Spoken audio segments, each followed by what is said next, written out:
Greetings from Tacoma.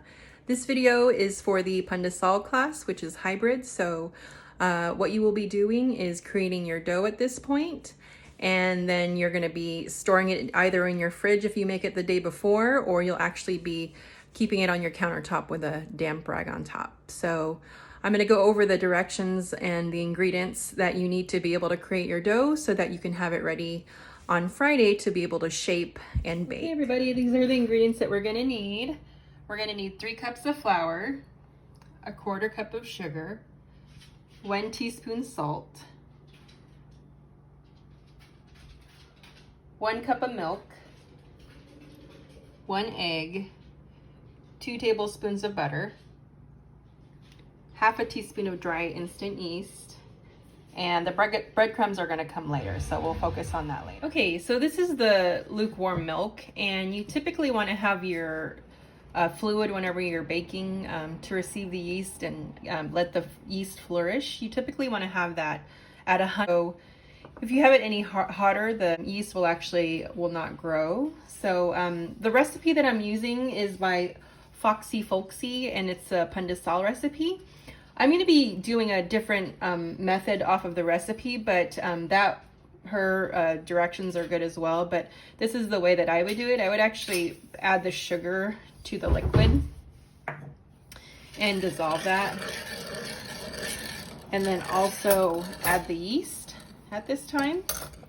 And this is the point, the yeast is going to create the bread to actually rise. So what you want to do at this point is, if your yeast is floating and you see it start to bubble or foam a little bit, that's a good sign. If your yeast falls to the bottom and doesn't create any foam whatsoever, that means your liquid was too hot or the milk was too hot. So what I would do is just start over.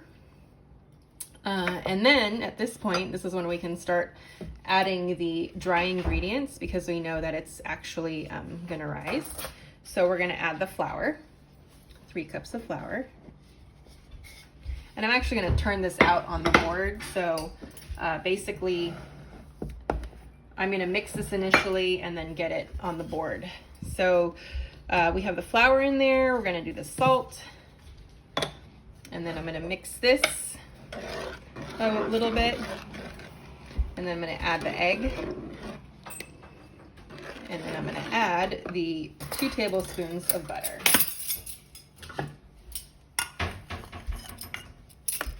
Butter, and then we're going to mix it, and once everything is incorporated, then we'll turn it out on the dough. Okay, so what I would recommend having is a spatula or a bench scraper, and the dough's a little wet, so I'm going to make sure to add flour on my workbench here. So I'm going to try to scrape as much as possible off as I can. So I'm gonna go ahead and get my bench ready, have my bench flour. Gonna get that sprinkled. And I'm gonna start taking out this dough. It's a little bit wet, so looking at this, I may need to add a little more flour, just so that we can make it one whole piece of dough. So I'm gonna really try to get as much as I can off of the bowl, because I'm going to save as much product as we can. And so if this is sticky, I would recommend taking a little bit of flour and just, using the flour to get as much dough off of this scraper. Okay, so at this point, I'm going to just flour it a little bit. I'm going to use my scraper too to just make it one whole form here. And like I said, it's a little sticky, but we're going to need this. So I'm gonna start pushing in the flour. Usually I have my dominant foot forward, and I'm using my right hand. I'm right hand dominant, so I'm gonna put my right foot forward and just start kneading and pushing towards. Okay, so it's come together, but I'm still gonna knead it a little longer. How do we know when our dough is ready to just stop the kneading process? Once your dough is smooth and you've worked all the gluten, Once it's smooth, that's a good indicator that it's time to stop kneading. So I'm just gonna keep on going. Like I said, if your dough sticks, then basically just add a little bit of flour at a time and wait for the dough to absorb the flour. I'll show you what we're looking at as far as the dough goes. We're almost there, it's almost smooth. Okay, I've been kneading the dough for about 5 to 8 minutes now, so I'm happy with the way it looks right now. It's very smooth, and we've worked the gluten out, so it's very resistant right now. So the main the next step for this is to have it proof and to let it rise. And so if you're making this a day in advance, you could actually make the dough and put it in the fridge.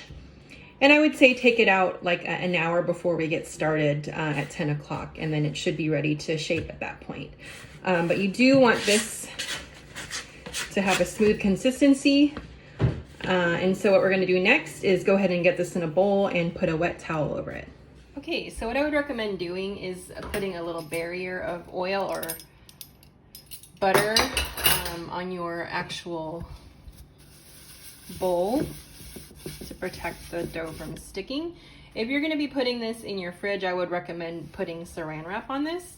But if you're making this the day of the class, you can go ahead and put a wet towel over your Pandesal dough. All right, so this is the sourdough version that I'm gonna be showing you right now. And if you are with us on that journey, or if you already have a sourdough starter created from wild yeast, then this is what you wanna use, the recipe that you wanna use. So it's very easy. We're gonna just go ahead and add our dry ingredients. We have the 3 cups of flour. We have half a tablespoon of salt, and we're just gonna get that mixed in. And then we have our sugar.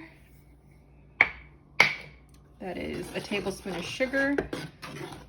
And then our egg, our milk, and then 2 tablespoons of butter. 1, 2. And then what we're gonna do is just mix this until it becomes a dough, and then we're gonna knead it out on the board. Yes, so you also, I almost forgot one thing, you also wanna add your starter. So as you can see that there's bubbles in there. I did find that with this wild sourdough starter, it's gonna take a little longer to actually proof. So you wanna make sure to get your sourdough starter in there.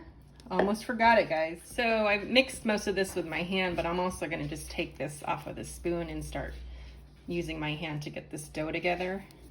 And I'm gonna use flour as my friend here and just mix it together. Okay, now I'm gonna turn it out on the board, but I'm gonna scrape my bowl to make sure that I get everything off of the bowl. I do wanna show you that when you do have a wet dough and your hands have all this dough on there, you could actually use flour to help you get that off. You can kind of use it like water, because you definitely don't want to have all this dough on your hand. And it's also actually not good for the plumbing either if you have dough in there. So make sure that when you're working with dough, you get your hands clean first of all the sticky wet dough that's on your hand. Okay, so all the dough is off of my hand. So I'm just gonna try to just pick up these little pieces of dough, make sure that they're part of the party.